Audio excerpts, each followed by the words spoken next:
ገንዘብ ገንዘብ ገንዘብ ገንዘብ ያለው ያውጣ እያለ ይቀጥላል ማለት ነው። እንግዲህ ምዕራፍ 11 ገንዘብ ይለናል። ገንዘብ ውድ ተማሪዎች ገንዘብ ምንድን ነው? በዚህ የመማር ውጤት የምናገኘው የኢትዮጵያ ሳንቲሞችን እና የብር ኖቶችን ትዘረዝራላችሁ፣ ገንዘቦችን ትደምራላችሁ፣ ትቀንሳላችሁ፣ ተዛማጅ የቃላት ፕሮብሌሞችን ትፈታላችሁ። ከመግቢያው እንዳያችሁት እንግዲህ ገንዘብ ገንዘብ አለ ጥላሁን እና ገንዘብ ያለው ያውጣ ይስራ ያሰራበት ሁሉም እንዲያልፍለት ይላል ጥሌ እና የቃላት ዋና ዋና ቃላት ገንዘብ፣ ሳንቲም፣ ብር፣ የብር ኖት እና መዘርዘር።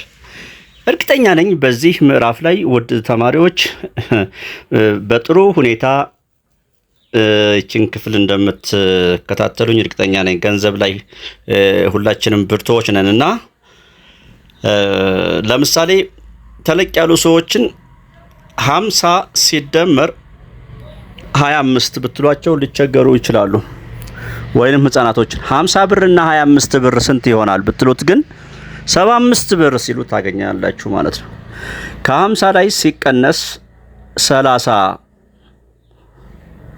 ብትሉ የሚቸገር ሰው 50 ብር ይዛችሁ ሄዳችሁ የ30 ብር ዕቃ ገዝታችሁ ስንት ብር ይመለስላችኋል? 20 ብር። እና ለገንዘብ ያለን ትልቅ ቦታን ያሳያል። እሺ መግቢያው ላይ የተለያዩ የገንዘብ አይነቶች ከቤተሰቦቻችሁ አይታችኋል ይላል። በእናንተ ጊዜ ብዙም ችግር የለባችሁም አይደለ? ገንዘብ እነዚህ እዚህ ጋር የምታዩቸውን የብር ኖት አይነቶችን በሳንቲምም የምትመለከቱት ናቸውና ገንዘብ የተለያዩ ነገሮች ለመግዛት ያገለግላል። እቃ ለመግዛት ገንዘብን ስንጠቀም የብር ኖቶችን መዘርዘር አስፈላጊ ሊሆን ይችላል። የስ ስለዚህ በዚህ ምዕራፍ ገንዘብን ስለ መዘርዘር ትማራላችሁ። ኧረ ችግር የለውም ገንዘቡ ይገኝ እንዘረዝረዋልና ያልከኝ አንተ እዛ ጋ ያለ ልጅ። እሺ ከዚህ በታች የብር ኖቶችን ሳንቲምን ምስል ቀርበዋል እና እነዚህ ጋር የምትመለከቷቸው ናቸው። እንግዲህ ይህ የስንት ብር ኖት ነው? 200 ብር አይደል? 100 ብር እና 50 ብር እና 10 ብር እና 5 ብር። እሺ 1 ብር። እሺ 50 ሴንት። እሺ 25 ሳንቲም። እሺ 5 እና 1 አንድን ታውቆታላችሁ? ኧረ እኔ እንጃ አንድን ቀርቶ 50ን ታውቆታላችሁ? 50ን 25ን 5 ሳንቲምን ታውቆታላችሁ? ታውቋቸዋላችሁ እነዚህ ሳንቲሞች? እሺ የስንት ብር እና የስንት ሳንቲም እንደሆኑ ተናገሩ። የብር ኖቶችን ቀለም ለዩ። ችግር የለውም ብላችኋል መቼም እርግጠኛ ነኝ። እሺ የተለያዩ የብር ኖቶችን ዝምድና ተወያይታችሁ ውጤቱን በጽሁፍ አቅርቡ። አንድ ባለ 200 ብር ኖት በሌሎች የብር ኖቶች ዘርዝሩ። እሺ 100 ብር ስንት 10 ብር ይሆናል? 100 ብር 2 ባለ 50 ብር ነው። 50 ብር 5 ባለ 10 ብር ነው። እነዚህን እንግዲህ I'm sure እናንተም ታውቁታላችሁ፣ ቤተሰቦቻችሁም በደንብ ያስረዷችኋል። ምን ልበላችሁ እዚህ ላይ የብር ኖቶች ዝምድና አንድ ባለ 200 ብር 2 ባለ 100 ብር ነው። ውድ ወላጆች፣ ውድ ቤተሰቦች፣ አሳዳጊዎች እባካችሁ ይህን በማስረዳት ተባበሩ።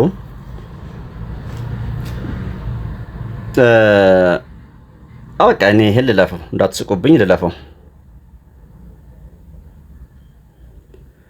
መልመጃ ላይ እንግዲህ እስኪ እቺን መልመጃ እንስራና ለዛሬ ይሄን መግቢያ ካወራን ይበቃናል። ሁሉንም የብር ኖቶች በወረቀት አዘጋጁ። በወረቀት እየቀረጻችሁ ለማለት ነው። ያዘጋጃቻቸውን የብር ኖቶች በመጠቀም አንዱን በሌሎች ዘርዝሩ ይላል። ራሳቸውን ብሮቹን ነው። እሺ ክፍት ቦታዎችን በትክክለኛ ዋጋ ሙሉ። 200 ብርን በ50 ብር ግለጹት ነው። ስንት 50ዎች ይሆናሉ? 200 ብር 4 50ዎች 100 ብር ዳሽ ባለ 5 ብር 100 ብር ስንት 5 ብሮች ይሆናሉ? ስንት 10 ብር ይሆናሉ? እስኪ መጀመሪያ 100 ብር 10 ከዛ 5 ሲሆን 20 ይሆናል ብላችሁ ማስላት ነው። ለነገሩ አይከብዳችሁም። 10 ብር ዳሽ ባለ 1 ብር ይሆናል 10 ባለ 1 ብር 50 ብር ዳሽ ባለ 5 ብር ይሆናል ስንት ባለ 5 ብር 5 ስንት ይሆናል? 10 ገፍት ቦታውን በተስማሚ ዋጋ ሙሉ ይላል። 200 ብር እኩል ይሆናል ዳሽ ባለ 100 ብር 2 ባለ 100 ብር ይሆናል